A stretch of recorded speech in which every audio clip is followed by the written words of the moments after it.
What the heck? That was weird.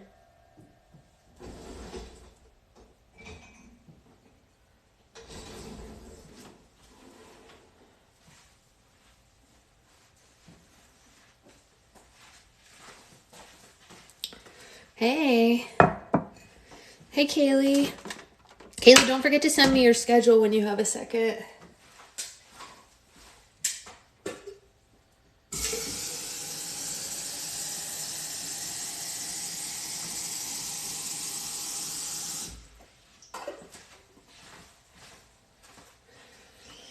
Oof. Man, oh man, oh man. Man, oh man.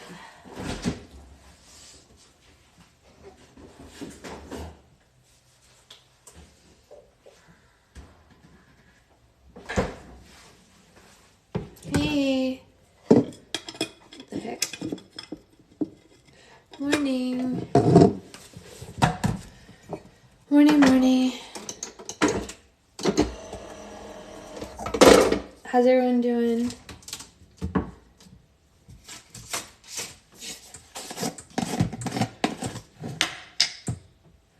Oh.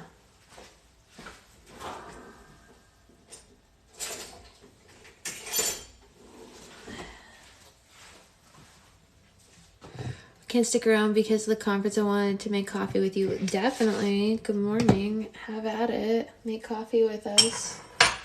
I totally forgot, actually, that I only have 6 minutes. That's crazy.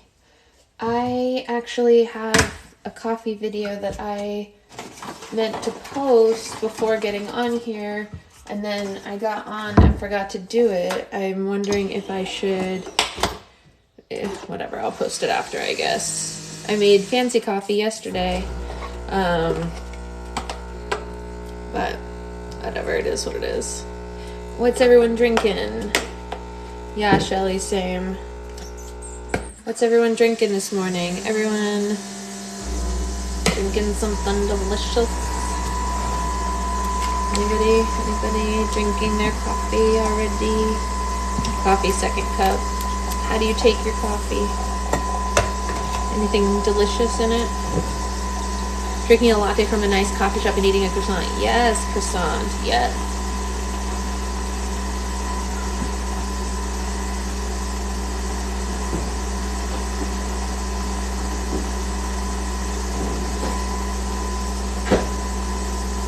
Definitely yes to a croissant. Black coffee, sugar. What is going on here? This is real cute. Huh? Real cute. Because my father didn't buy my creamer. Skipped the pop this morning and went with some peach juice. Okay. Fair enough. Hello. The hoodie looks so good, I'm screaming. Yes, right? Super cute. You can see it better if I tuck the little cords in like that. You can see what it looks like. It was on the list and he didn't get it anyway. I'm sorry about that. Why was it so hard to wake up today? I blame the rain. Yeah, I don't know. It's definitely been something else. I tell you what.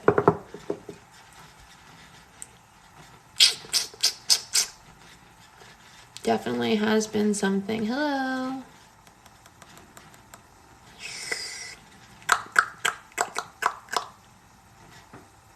I'm waiting for the milk to froth. Just give me a second. Yes, Beetlejuice. Must be spoken unbroken. All right, here we go.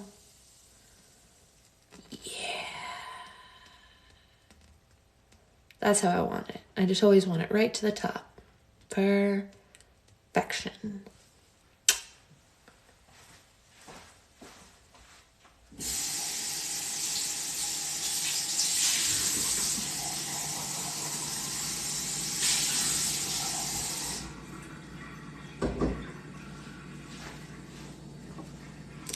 Delicious. Some comments in this live were filtered to protect the community experience. Already, it's so early in the morning for people to be hateful. Love coming into a perfect pour. I know, right? Yes.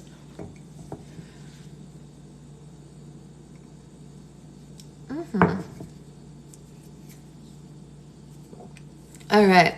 Well, it's a late day, but let's get started anyway. Ooh.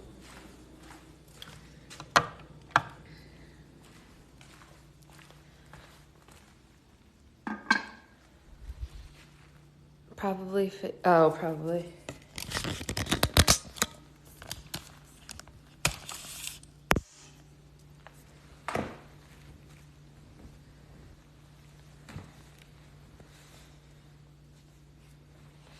Yeah.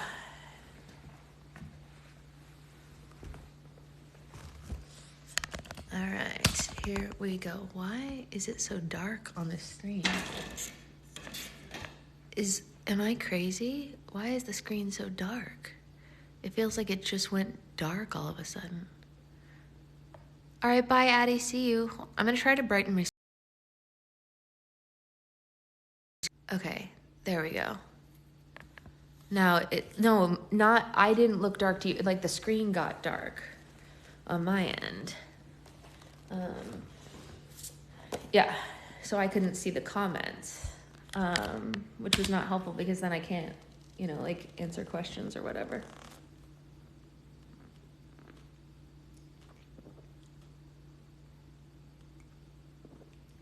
All right. So we are reading Gauntlet for anyone who doesn't know. All right, bye, Shelly. See you later. And we are on chapter 22. We are just about at the halfway point of this book, actually. We will definitely be more than halfway done today. So that's fun and exciting for the whole family. And let's go ahead and get started. Is anyone else reading Gauntlet? Because there's obviously people on here who aren't. All right, so let's go ahead and get started. Svalbard, January 17th, 794 AD. For those of you out there who might have actually been listening intently, you might recall that my first expedition to the Vikings was in 793 AD, not, in fact, 794 AD. I guess this is the best time to tell you that I stayed with my brethren of the north almost 3 months and carried over into the next year. Also, since we didn't go back to the first time I was in Svalbard, I was thinking that all the jumps would land me back to where I left off and not where I arrived. As far as the Vikings were concerned, this wasn't that bad at all. I could think of a few of my last voyages that landing at when I left might not be the safest place to be. Just saying. We were still plastered together for a few seconds after successfully jumping, with me holding her around her waist like the cover of a scandalous science fiction book. Hi, I told her, waggling my eyebrows. What's a girl like you doing in a place like this? She pushed away from me. What's the date? It's January 17th, 794 AD, and we're on Svalbard, a lovely little mega island which is about halfway between Norway and the North Pole, and it's home to some of the most merry band of Vikings that ever lived. In a few hundred more years from now, people will refer to this little patch of frozen haven as the Arctic. Also, the summer is around 43 degrees tops. I peered around at the barren, snow-covered mountainous island. History says that the Vikings didn't discover this place until the 12th century. It was around 10 in the morning, and the wind was blowing like it always did. It was a really beautiful place. The sunshine reflecting off the snow was blinding, and we both squinted hard against the glare for a bit until we got used to it. We were at the bottom of a valley a few miles outside of the village. I had hung with them for over 3 months. The trees were thick, but bare, giving us a pretty good view of our surroundings. And then it started snowing. Not just heavy, steady. Then, pointing, I said, nearest settlement is that way. I stayed with these folks a while, so I'm kind of a local celebrity. How long exactly? Chloe asked as she fell into step behind me, trudging through the snow. A tad over 3 months. You've got to be kidding me. Nope, I told her. If I recall, finals were due and I wasn't ready for all the paperwork, so I decided to take a few months off. I do suppose that you being friends with anyone we come in contact with is a plus, she admitted. The snow had started picking up after we walked about 5 minutes, clinging to our overcoats while we traversed through the bare trees in the direction that I was hoping would lead us to the village. How much time do we have here? Chloe asked suddenly. Huh? On the glove, doesn't it tell you how long until the next jump? Oh, I hadn't thought of that. Checking the glove, I found that we had almost 6 hours to burn, which was fine by me because I was really looking forward to the hospitality of my Viking brethren. Right at 6 hours, I said. Good. Wait until you taste some of the food around here. It's divine. I'm sure, Chloe said, sighing. I glanced back at her. No, really, it is, I said, I started to say, but the arrow buried into a tree a foot away from my head made me stop talking. Get down! I shouted, grabbing Chloe's shoulder and pulling her to the ground with me. Then, whoever was using us at target practice, I called, It's Jericho! Silence. And then I heard scuffling in the distance as someone came out in the open with a drawn bow and a nocked arrow. With sudden relief, I saw that I knew the archer. Piper, you're a sight for sore eyes, let me tell you, I said, smiling broadly. Jericho? Piper said, confusion evident on her face before she even smiled back. I guess to her I'd only been gone maybe an hour. Why are you still here? You said you wouldn't be back for a long time when you left, she told me, trotting the short distance between us and grabbing me in a big hug. I'm glad you're back, she said, her voice small and sincere. Something's happened. I pulled away, holding her shoulders and looking at her. What? The pact with the Southern War Band is no more, Piper said. I frowned. I know, that happened about a week ago. I thought you said from everything would be fine when Bjorn went to talk to them. Piper didn't say anything, but her face sure did. Where's Bjorn? I asked, trying not to sound harsh or rushed. The problem is that when I was here last, I told Bjorn the Berserker not to try and meet with the South just yet. But you know Vikings, stubborn isn't a strong enough word for them.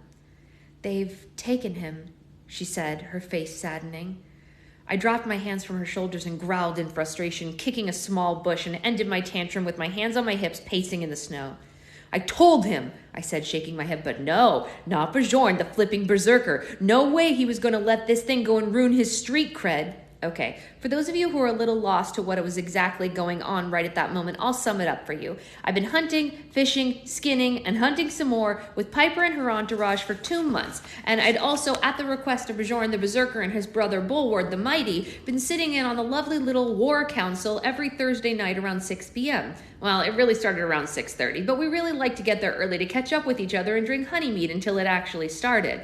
I never found out why they referred to it as a war council, considering there wasn't a war going on. Anyway, it was one of the later meetings a ragged scout had brought the news that Bjorn's southern borders, which were off limits by the war band on the opposite side of it, were being patrolled daily by the southern tribes. Being the brilliant diplomat that I am, I told Bjorn that even though they weren't actually breaking any rules just by riding the fence line, so to speak, he probably should get in touch with them and see how relations were. Since shooting someone an email wasn't an option back in 793 AD, people often made pacts and didn't speak to each other for years. Since I could be away from danger for any amount of time, I wanted less than 10 seconds. I even offered to go as his emissary. Long story short, Bjorn told me no, called in a scout called Craven, and then motioned for a serving girl to refill his mead horn. 2 weeks later, the Southern War Band sent word that the pact was no more by attacking one of Bjorn's hunting parties, resulting in 2 casualties and several wounded hunters. Bjorn then bellowed out the outrage and decided that he was going to have a chat with them himself. I told him not to, and that it was the worst idea in the history of worst ideas, to no avail. So he left. And a few days later, so did I, telling Piper, whom I spent most of my time with, that I wouldn't be back for a long time. So there I was, back in an hour or so, and hearing that Bjorn the Berserker, leader and ruler of the northern war bands, didn't listen to me and got himself captured. Funny how so much changes in 60 minutes. You weren't hunting, were you? I told Piper, looking her up and down, noticing the extra armor and lack of dead animals slung on her side. She was always a good shot. Scouting, she said. We heard that Southern forces were marching our hills, so Bulwark sent me. Where is Bulwark? I asked. In the council at the moment, Piper said, looking embarrassed and adding, sorry for letting that arrow loose. And then Piper finally noticed Chloe, the girl standing a few feet away watching our exchange. Who's she? She asked, looking Chloe up and down. And what are you two wearing? The clothes are a long story, I said, looking at Chloe, who happened to be glaring at Piper. Obviously, she wasn't too thrilled about the way Piper was looking at her. And this is Chloe, a friend of mine. Chloe, meet Piper. Chloe offered her hand and Piper shook it. Well met, stranger. Charmed, Chloe said, her voice dripping with tons of, something that I didn't like. At least she knew the language, I guess.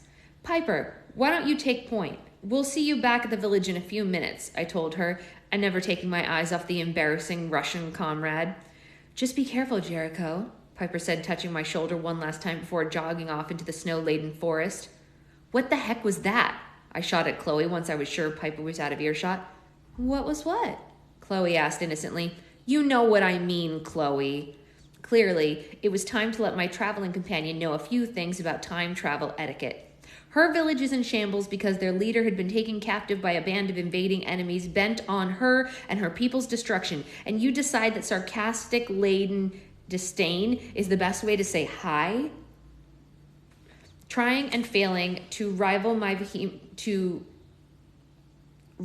vehemence, she said, she was looking at me like what? I asked sharply, cutting her off. Like someone she didn't know while scouting her forest for possible enemies, while you were acting like a high school cheerleader checking out the competition. She was genuinely wondering where in the Helheim you came from, and with good reason. Chloe just stared at me, not knowing what to say. I know you think we're all just here for 6 hours and all, but these are real people with real problems and real swords pointed at them. You're not just watching a movie that'll be over soon and you can get on with your life. You're really here right now. And with that, I turned and started for the village without another word. I didn't stop to make sure Chloe was following me. I did stop to make sure Chloe was following me, only she wasn't. Well, come on, sunshine. We don't have all day. I was still mad while we trekked through the snow out of the forest and into the field where I'd snapped pictures of Piper doing a headstand, and then a few of her fishing, and then a few of her smiling at me. It seemed so long ago, but in reality for me, it had only been 2 weeks. And then a spear stuck in the dirt a few inches away from my right foot. I'm going to go with it being so irritated at Chloe that I wasn't paying attention to the band of marauding warriors that were bearing down on us, riding some of the largest horses imaginable. I'm not really a quick thinker most of the time, just being honest. My body has been classically conditioned over many years to wince upon hearing the words, think fast, since I was always hit with something after they were uttered. But when presented with life-threatening situations like being attacked by a raiding band, I'm actually not that bad. The old fight or flight kicked in pretty quickly. Snatching up the spear in my gauntlet-clad right hand, I rushed the 3 men on heavy horses, reared back, and hopped 1 step up and launched at them. The man that I'd been aiming for must have also been one of those guys who got hit when presented with the think fast maneuver, because I got him in the left shoulder, dehorsing him. Get away, I shouted at Chloe, a pointless gesture considering she'd already bolted at the nearest warrior and somehow vaulted into the back of his horse, surprising me and especially the rider. Well, I know that I would have been surprised if some chick in a Nazi coat had jumped on the back of my horse. And since the dude's face was shadowed by the heavy helm that he was sporting, the only inclination I had of his surprise was when he screamed and tried to throw a few elbows at his new riding partner. I also saw that the dude turned out to be a dudette, which was really bust because I was too busy trying not to die to be able to enjoy the medieval girl fight that was ensuing once both of them hit the ground and started rolling around in a tussle. Let me pause here for a moment to tell you, whoever you are, that normal soldiers, after receiving a spear in the shoulder, would be out for the count, or at the very least, retreating. But Vikings are not your normal soldiers. The guy I hit was the first one to me, slashing me with his huge great sword, which he was using in one hand, not the easiest thing to do, considering how much those things weigh. I rolled to my left, managing to get my body out of the way of the wide blade, but not my long coat, which, after my bout with the wounded warrior, wasn't long anymore. I did have time to congratulate myself on yet another survival, because the second man who was brandishing a spear tried to take a stab at me. Catching the weapon just below the spearhead, I gave it a hard tug as he rode past, completely pulling him off his horse. "If you weren't so stubborn," I said, planting a foot on his armored chest and wrenching the spear from his hand, "you'd learn to let go." Whirling around, I ran the first attacker, who still had a spear lodged in his shoulder. But just as I reared back to sail my second spear at him, an arrow buried in his throat. Ouch! The spear was one thing, but something told me he wasn't about to just walk this one off. But you know what? That dude kept coming at me, his sword held high for an attack. "What the heck, dude?" I shouted, taking a stance with my spear. I was glad when he fell almost 10 feet from me. It would have been a little embarrassing to maybe die at the hands of a man about to be dead himself. "Be careful, Jericho," Piper said, stepping to my right. "Yeah, no kidding," I mumbled. "Jericho!"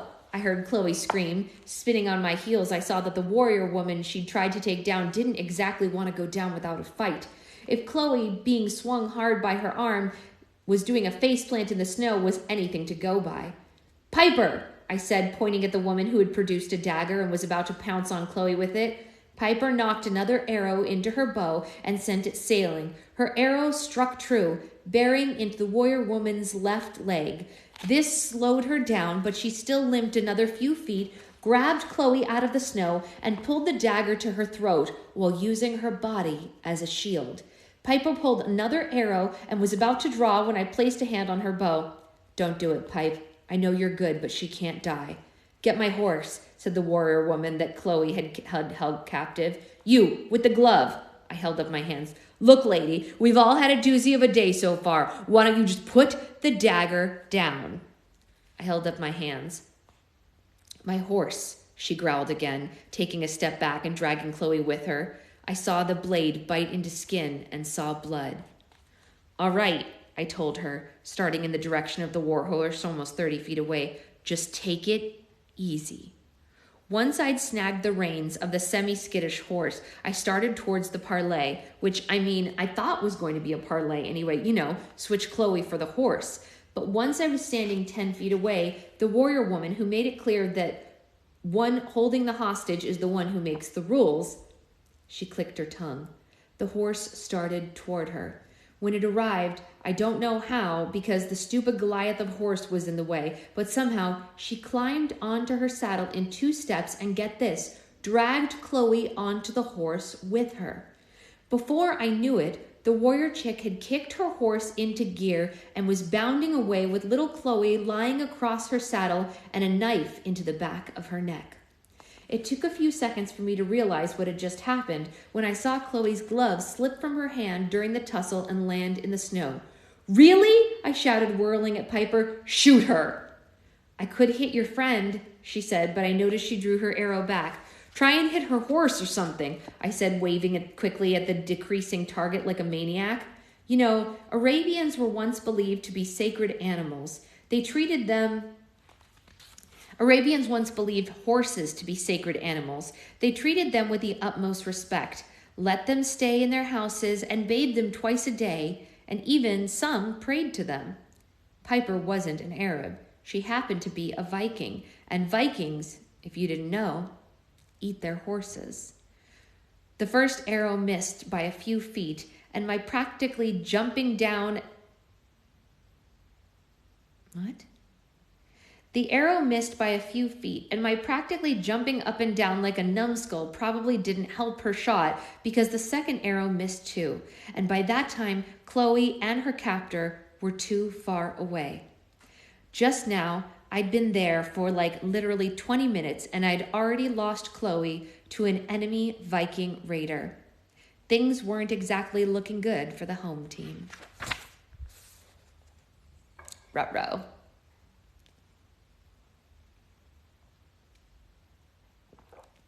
Not good. Not good at all.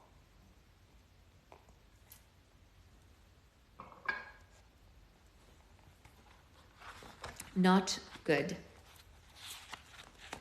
Chapter 23. Piper was a pretty level-headed girl for a 19-year-old, considering how girls her age acted in my time versus how she had to act just not to die on a daily basis really helped the nature versus nurture thesis I'd been working on. So when I lost it and started kicking the snow and growling like a pit bull on steroids, she just stood there with the bow in her hand. Luckily, this only went on for about a minute, at which point I calmed down and felt foolish. Where did they take her? They have a lot of camps, Jericho, she said, slinging her bow across her back, pointing in the direction that Chloe had been dragged, and Piper added, but since they went west, they could only be headed to one of 2 camps that way. I perked up at that. Really? Piper nodded. Yes, but neither will be easy to get into with our heads still sitting on our shoulders. Checking my gauntlet, I saw that I had 5.5 hours left until the next jump. It really didn't look like enough time. Remembering Chloe's glove, I went to retrieve it. How long will it take to get to either one of these camps? I asked, bending over to pick up the gauntlet out of the snow. About 5 hours. I stopped, dusting the snow off the gauntlet, and looked at her. Seriously? She nodded, a small frown on her lips, but longer if we can get Bulwark and his men to help us. I was already shaking my head. No, Piper, you don't understand. 5 hours is already not enough time as it is. They are going to kill her. They aren't going to kill her. Most likely they'll just put her to work. Or if she's pretty enough, they'll make her the chief's woman, Piper said, and I guess she was trying to help calm me down by telling me that. I took a deep breath. How was I going to explain everything to her? I mean, I could rattle off the predicament in about 10 seconds, but if she didn't understand, it wouldn't help matters. The only thing that I had to aid was a fishing trip that Piper and I had gone on alone that lasted about 3 weeks. I told her more things than the rest of her brethren one night while we were curled up by the fire, huddled so close so that we didn't freeze to death. I know, romantic. Morning, Laura. Do you remember when I told you where I was really from? You said you were from a different time, and that was all. The way that she replied quickly led me to believe that she'd thought about the conversation more than once. I wanted to ask you more, she started, her voice trailing off as she looked anywhere but at me, her cheeks red.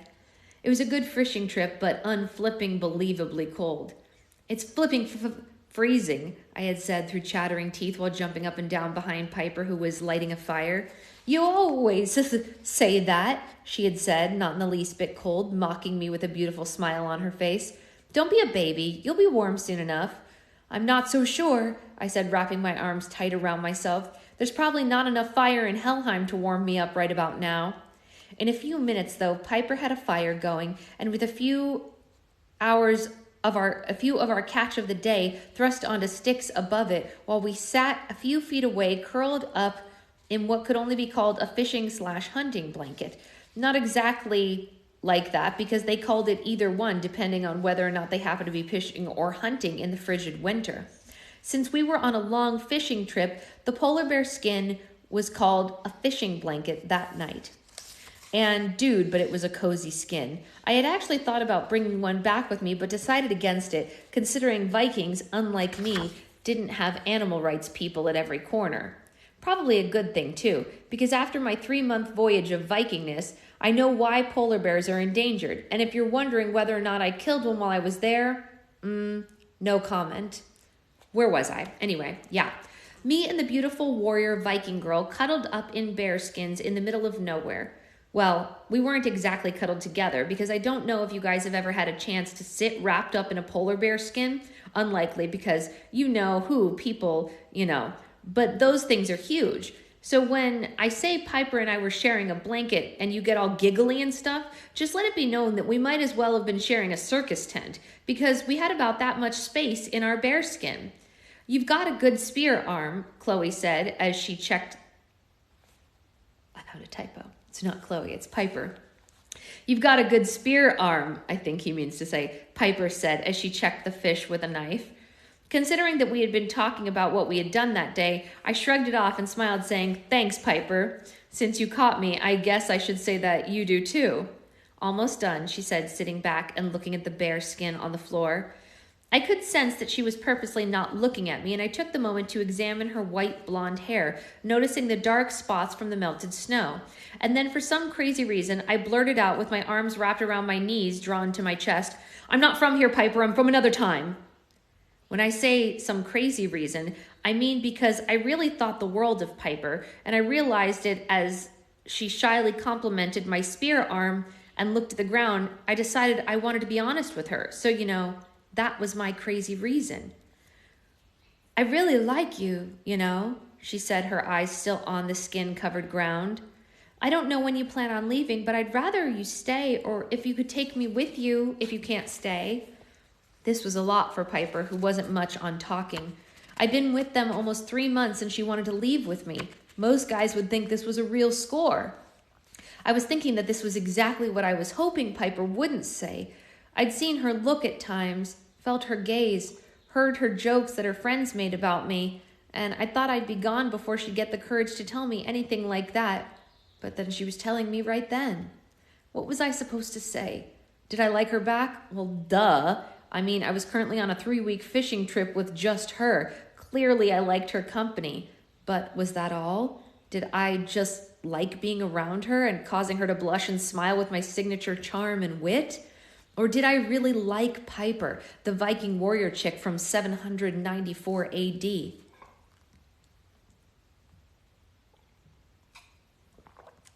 "Piper, I think you're great, but I can't take you with me when I leave," I said after an awkward pause. See, that sentence didn't say whether I did or didn't like her. "Why?" Piper asked, looking up at me. Sometimes in my time traveling, I'm presented with a situation that makes me think, "What the heck, Jericho? What are you doing, man?" Piper's heart-wrenching look was one of those times. "Because I have duties," I tried. "Like what? I could help," she said, hopefully, causing me to feel like a cad, even though I hadn't done anything. Not with these kind of duties, Piper," I said. "I'm a teacher of sorts where I come from, and also a soothsayer, a seer, a know-it-all, and I'm in severely high demand." Piper looked at me a few more seconds, making me feel dreadful, before simply nodding and checking the fish one last time before saying, "Food's done." And that was pretty much it. The trip lasted another 2 days, and then we went back to the village. I was there a few more days, and then I left. To say that I hadn't thought of Piper at all when I went home would be a lie. I had thought of her, and I had thought of what she'd told me, and I had also been rehearsing what I would tell her when I saw her again, because I was definitely going back one day. But right then, after Chloe had been abducted, and when I was trying to explain to Piper why I needed to ride like the wind after her, I still didn't know what to say. "It's fine," I told her. I wasn't exactly my smoothest that night. "What about where you're from?" Piper asked, changing the subject. "I'm from the future," I said simply.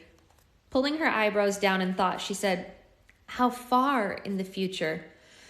"Well, it's 794 now, and I'm from 2012, so 1,218 years exactly." Piper was staring at me like I just told her I was a girl. "You're serious?" Nodding, I said, "I know it's a lot to take in, but it's true."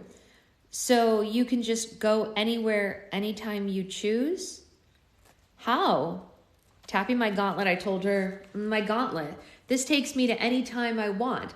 I decided that explaining the mechanics of it and where it had come from wasn't exactly important right then, so I left that out. But here's my dilemma, Piper. I can't control where or when I'm going for a while, and it's saying that I only have a little over 5 hours left here before it takes me somewhere else. And if Chloe's not with me when that happens, she'll be left, and she'll probably never see her father again. Piper's brows were still furrowed, but I could see that she was starting to catch on. "So it's broken." I was taken aback. "What? No." But then I thought, the fact that it basically was taking me on joyrides, and I wasn't exactly digging it. And to be honest, it didn't sound fixed to me, so thanks for nothing, Dr. Atrium Sparks. "Essentially, yeah, I guess it is broken," I said. "Now do you see why I have to go get Chloe?" Without another word about when, where, who, or what, or why, Piper started walking. "We'll need horses." "That's my girl," I told her, falling into step behind her as we trotted towards her village. This wasn't going to be easy or fun, I knew it, but I was really glad Piper was helping me because right then, in the snowy mountains of Svalbard, she was my only hope. Or more specifically, she was Chloe's only hope.